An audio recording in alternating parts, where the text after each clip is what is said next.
Assalamualaikum warahmatullahi wabarakatuh. Salam bahagia. Perkenalkan, saya Siti Ma'rufah, calon guru penggerak Angkatan 10 Kabupaten Jombang.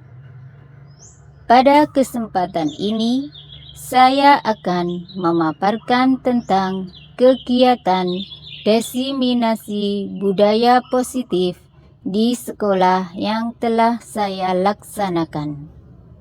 Diseminasi budaya positif ini dilaksanakan di sekolah tempat saya mengajar, yaitu SDN Dapur Kejambon 1 pada kelas 1. Berikut pemaparan videonya.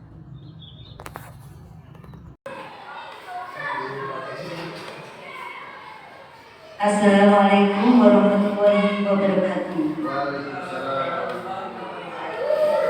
Hamdan wa syukran, salatan wa salaman wa ala alihi wa sahbihi wasallam.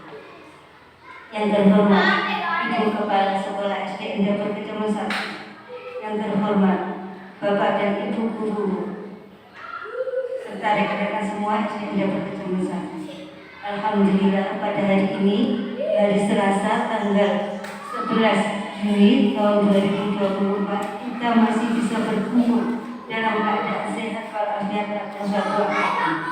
Salawat serta salam tetap tercurahkan kepada junjungan kita Nabi besar Muhammad SAW. Yang ketiga, terima kasih atas kehadiran Bapak dan Ibu semua pada hari ini dalam acara yang dilakukan oleh saudara kita, teman kita, Bu Siti Ma'rufah, acara diseminasi budaya positif. Sebelum acara ini dimulai, terlebih dahulu marilah kita membaca Al-Fatihah. Semoga acara ini bisa berjalan lancar dari awal hingga Al-Fatihah.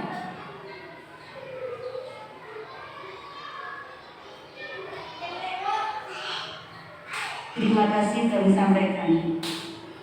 Acara hari ini, usulan acara hari ini, acara pertama adalah pembukaan, acara yang kedua adalah sambutan, acara yang ketiga adalah doa. Acara yang pertama telah selesai, kita buka bersama. Sekarang kita menginjak acara yang kedua, yakni sambutan oleh Ibu Kepala Sekolah SDN Dapur Kejambon 1. Yang terhormat Bu Suriati, kami hadirkan.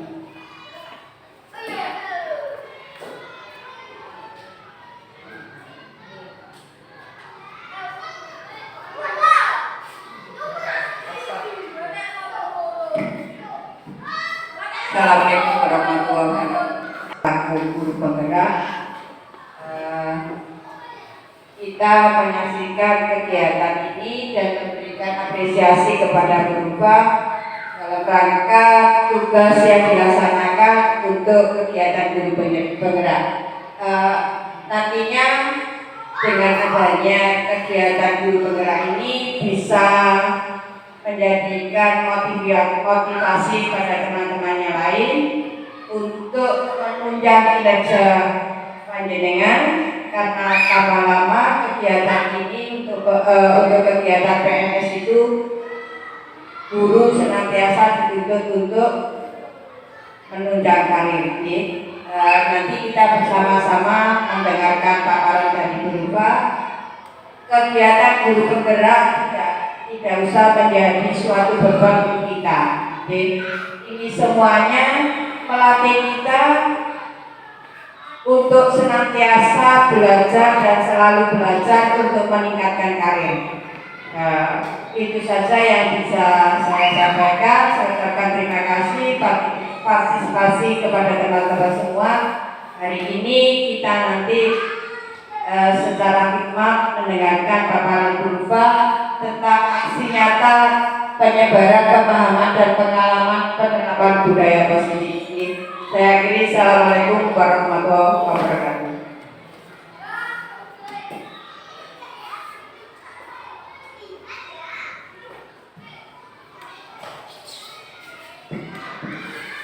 Terima kasih disampaikan. Untuk acara selanjutnya adalah doa yang akan disampaikan oleh Bapak Syafiq kepada beliau dihaturkan.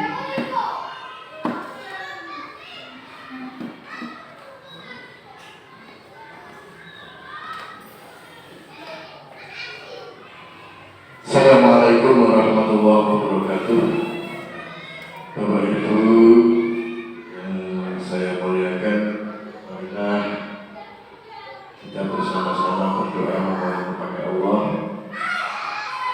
supaya kita diberikan kesehatan, wabil khusus kepada Ibu Ma'rufah, supaya diberikan kesehatan lahir dan batin, kekuatan Islam dan iman. Beliau dapat melaksanakan tugasnya sebagai guru penggerak al-hadiniyah wa kullu niyatin sholihah al-fatihah. A'udzu billahi minasyaitonir rajim. Bismillahirrahmanirrahim. Alhamdulillahirabbil alamin.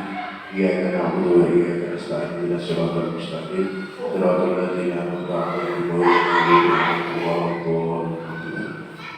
Allahumma sholli ala sayyidina Muhammad wa ala sayyidina Muhammad. A'udzu billahi minasyaitonir rajim. Bismillahirrahmanirrahim. Alhamdulillahirabbil alamin. Hamdan syakirin, hamdan na'imin, hamdan yuwafi ni'amahu wa yukafi'u mazidah. Ya Rabbana lakal hamdu kama yanbaghi li jalalil karim wa 'azimi sultan.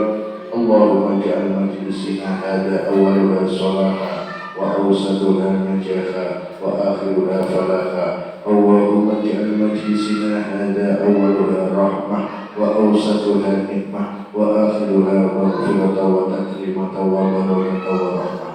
Rabbana innaka antas sami'ul alim wa tub 'alaina ya maulana innaka antat tawwabur rahim. Rabbana atina fid dunya hasanah wa fil akhirati hasanah wa qina adzabannar. Wa sallallahu ala sayyidina Muhammadin nabiyil ummi wa ala alihi wa sahbihi wa baraka wa sallam. Subhana rabbika rabbil izzati amma yasifun wa salamun alal mursalin walhamdulillahi rabbil alamin. Semoga doa kita dikabulkan oleh Allah. Kita semua diberikan kesehatan lahir dan batin. Amin ya rabbal alamin. Wa'afu minkum. Wassalamualaikum warahmatullahi wabarakatuh.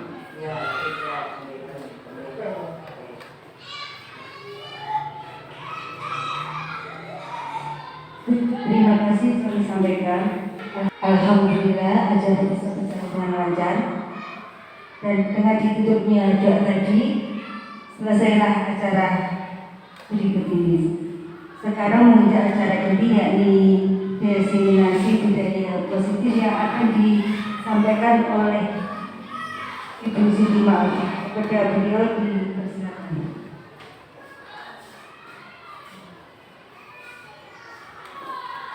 Assalamualaikum warahmatullahi wabarakatuh. Selamat pagi Bapak Ibu. Oke, masih sehat? Sehat. Tetap semangat? Semangat. Oke. Untuk awalannya kita kasih tepuk tangan yang keras biar tambah semangat. Ya.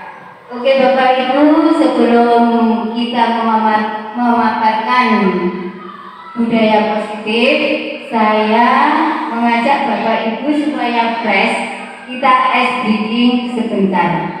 Ya, Bapak Ibu bisa berdiri. Nanti kalau saya bilang botak, pegang kepala. Kalau bilang batuk, bilang pegang mulut.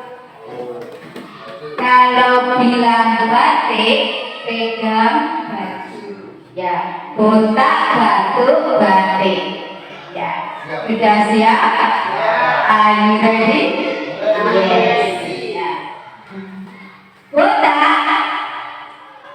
batuk. Batuk, botak, batik, batuk, botak, botak. Iya, batik, botak, batuk, batik.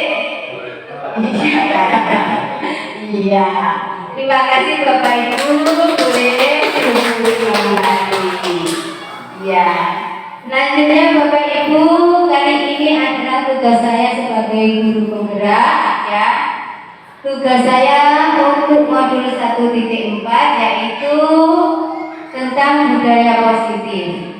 Kali ini sebagai guru penggerak diminta untuk mengupload ya dan di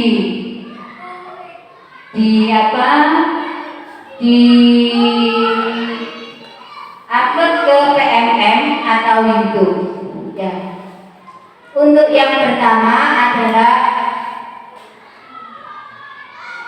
ya, judulnya kali ini adalah untuk penyebaran pemahaman dan pengalaman penerapan budaya positif. Lanjut ya. Konsep utama modul budaya positif yang pertama, konsepnya yang pertama adalah perubahan paradigma belajar. Nanti ada perubahannya ya. Yang kedua, disiplin positif. Kira-kira Bapak Ibu sudah tahu ya arti disiplin positif?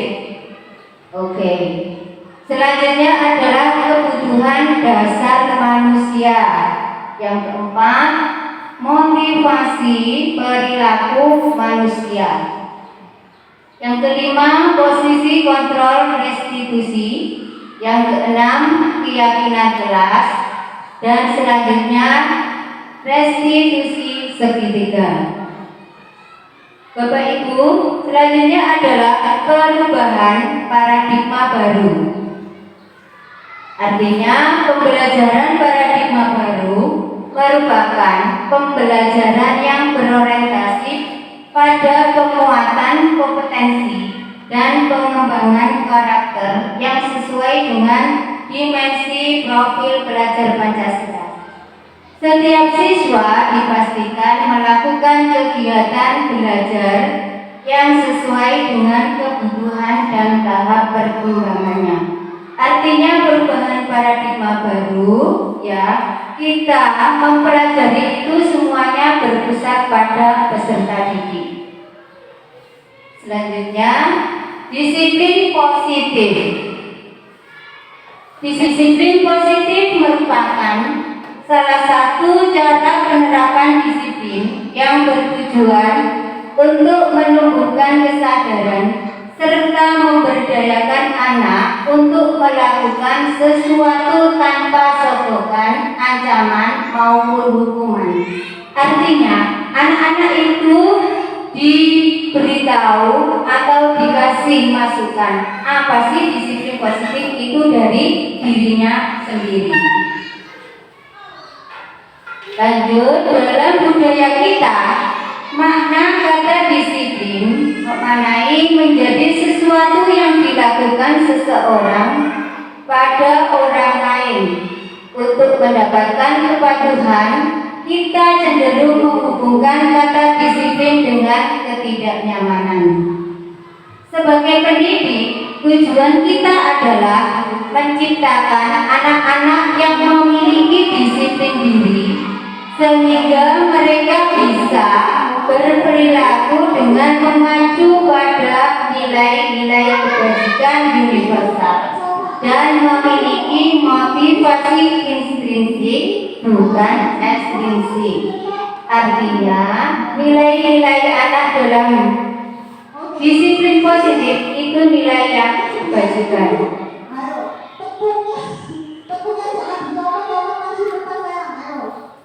Selanjutnya adalah kebutuhan dasar manusia. Yang pertama adalah bertahan hidup. Yang kedua, kasih sayang dan rasa diterima. Yang ketiga, penguasaan. Yang keempat, kebebasan. Dan yang kelima, kesenangan. Motivasi perilaku manusia. Motivasi merupakan dorongan yang timbul pada diri seseorang secara sadar atau tidak sadar untuk melakukan suatu tindakan dengan tujuan tertentu. Untuk perilaku manusia yang pertama adalah menghindari ketidaknyamanan dan hukuman, seperti peserta didik melakukan disiplin diri karena takut dihukum. Ini merupakan motivasi ekstrinsik karena takut dihukum.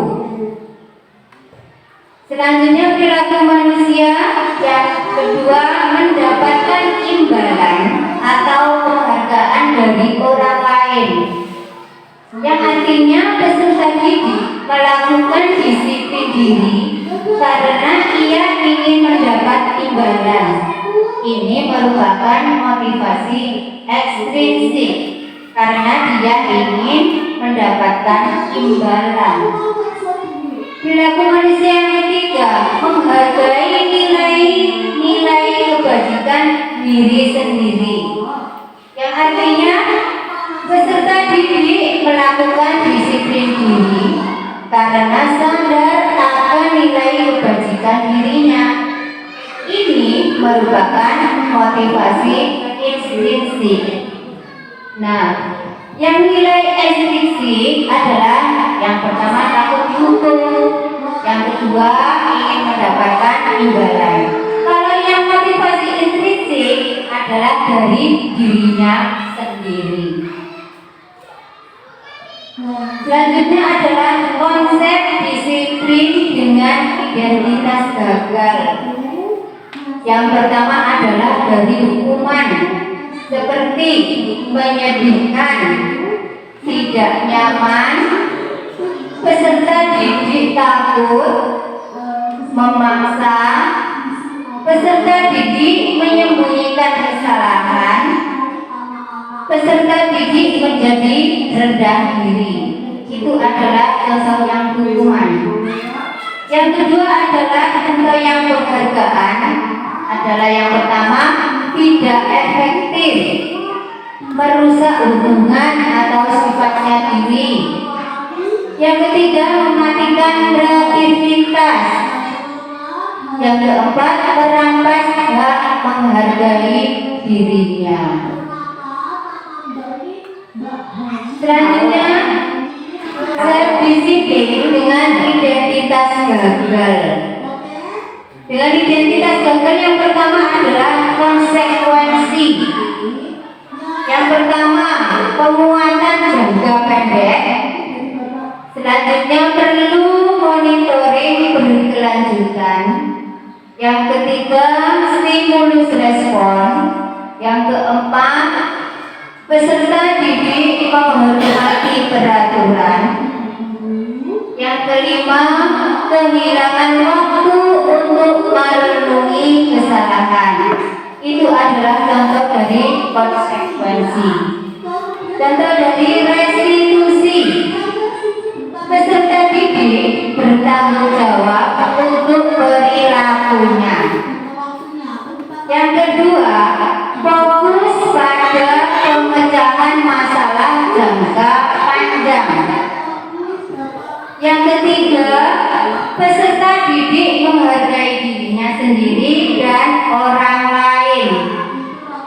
Yang keempat, teori kontrol, memegang kontrol dirinya. Yang kelima, peserta didik bersemangat memperbaiki kesalahannya. Itu adalah contoh dari disiplin kegagalan.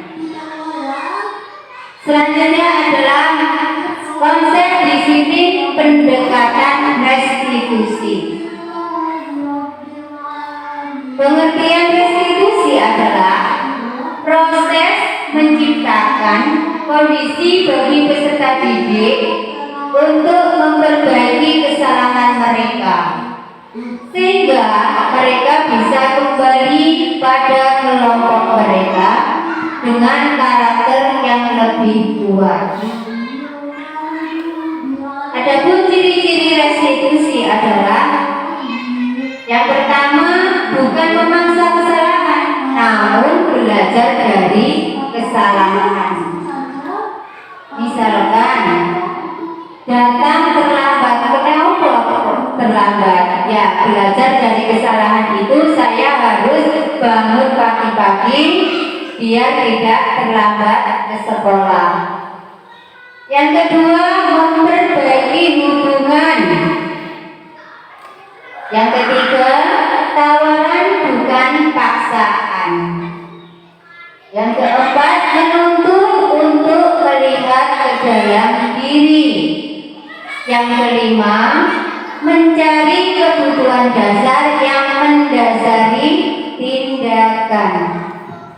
Yang keenam, fokus pada karakter bukan tindakan. Dan yang ketujuh, menguatkan dan fokus pada solusi. Nah, sekarang ada perbedaan. Perbedaannya adalah untuk kasus yang pertama dari hukuman. Guru menghukum peserta didik dengan hormat ke bendera selama 10 menit. Nah, itu adalah termasuk hukuman. Yang kedua, guru marah dan peserta didik menjadi takut. Mungkin Bapak Ibu pernah menghukum anak-anak seperti itu. Ya, itu adalah termasuk hukuman. Kasus yang konsekuensi. Yang pertama adalah guru memberikan konsekuensi untuk mengerjakan PR saat istirahat. Itu adalah konsekuensi. Konsekuensi yang kedua, guru tegas dan peserta didik menghormati peraturan. Ya. Jadi kita sebagai guru harus tegas. Contoh kasus restitusi. Yang pertama, guru menanyakan keyakinan kelas atau dirinya akan membantu peserta didik menyelesaikan masalahnya. Contohnya, kenapa kamu kok bertengkar dengan si A misalkan. Nah, guru menanyakan permasalahannya. Nah, itu adalah termasuk restitusi keyakinan kelas. Yang kedua, guru terbuka dan peserta didik menghormati dirinya dan orang lain. Selanjutnya adalah 5 posisi kontrol restitusi. Yang pertama adalah sebagai penghukum. Yang kedua, membuat rasa bersalah. Yang ketiga, teman. Yang keempat, pemantau. Dan yang kelima adalah manajer yang menyelesaikan masalah adminnya. Selanjutnya contoh penerapan 5 posisi kontrol. Yang pertama adalah penghukum tadi, yaitu patuhi aturan sekolah, lalu berdiri di depan barisan. Contoh membuat rasa bersalah. Berapa kali Bu Guru harus memberitahu kamu? Bu Guru kecewa sama kamu. Dan yang ketiga, sebagai teman, ayolah yang tertib. Buat Bu Guru bangga. Kali ini tidak apa-apa kamu salah. Sebagai pemantau, kamu sudah melanggar peraturan dan konsekuensinya. Dan yang kelima, sebagai manajer, apakah kamu tahu kesalahanmu? Kira-kira bagaimana kamu akan memperbaiki kesalahan itu? Nah, kita sebagai guru adalah sebagai manajer. Selanjutnya adalah keyakinan kelas. Mengapa keyakinan kelas? Kenapa tidak peraturan kelas saja? Nah, yang pertama adalah mengapa kita memiliki peraturan tentang penggunaan helm pada saat mengendarai kendaraan roda 2. Yang kedua, mengapa kita memiliki peraturan tentang penggunaan masker dan mencuci tangan setiap saat. Itu adalah contoh keyakinan kelas. Nah, ini adalah kegiatan membuat keyakinan kelas di kelas saya, di kelas 1. Itu ada anak-anak sedang menyepakati kegiatan keyakinan kelas. Keyakinan kelas untuk kelas 1, kelas saya adalah yang pertama, kebersihan kelas, tanggung jawab bersama. Yang kedua, saling menghargai, ya, artinya tidak boleh bertengkar, saling menghargai sama temannya. Yang kedua, hadir di kelas tepat waktu, tidak ada yang tertinggal. Selanjutnya, aktif dalam kegiatan pembelajaran, semuanya harus masuk kecuali yang sakit atau berkepentingan. Posisi kontrol restitusi. Yang pertama adalah lebih abstrak dari peraturan. Selanjutnya berupa pernyataan universal. Selanjutnya dibuat dalam bentuk positif, sedikit agar mudah diingat, ya. Selanjutnya sesuai dengan kondisi kelas dan sekolah, sesuai dengan kelas kita yang kita ambil. Kalau saya kelas 1, mungkin Bu Opi kelas 5, ya. Selanjutnya adalah semua warga kelas sekolah dilibatkan saat membuat. Nah, ini Bapak Ibu contoh segitiga restitusi. Yang pertama, kita harus menstabilkan identitas. Yang kedua, memvalidasi tindakan yang salah. Yang ketiga, menanyakan keyakinan. Nah, contoh yang menstabilkan identitas, ya. Segitiga restitusi dari menstabilkan identitas, validasi tindakan yang salah, menanyakan keyakinan. Nah, contoh yang menstabilkan identitas adalah kita semua akan melakukan hal terbaik yang bisa kita lakukan. Ya, kita Bapak Ibu guru semuanya pasti mempunyai masalah pada anak didik kita. Nah, langkah yang pertama adalah kita harus menstabilkan identitas. Ya. Langkah yang kedua, validasi tindakan yang salah. Artinya semua perilaku memiliki alasan. Nah, contoh tadi, kenapa kamu datang terlambat? Ternyata dia belum sarapan, mungkin belum masak. Nah, kenapa kamu bertengkar? Karena dia yang memulai dari dulu. Segitiga restitusi yang ketiga adalah menanyakan keyakinan. Artinya kita semua memiliki motivasi internal bagaimana kita mengatasi masalahnya. Itu Bapak Ibu kegiatan dari saya untuk presentasi modul 1.4 yaitu budaya positif. Ini Bapak Ibu mungkin kita bisa menerapkan di sekolahan kita. Dari sini Bapak Ibu mungkin ada yang bertanya atau memberi masukan, boleh, monggo.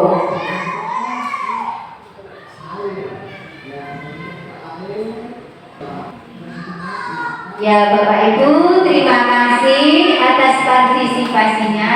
Semoga membawa manfaat bagi kita semua. Akhir kalam kami, wassalamualaikum warahmatullahi wabarakatuh.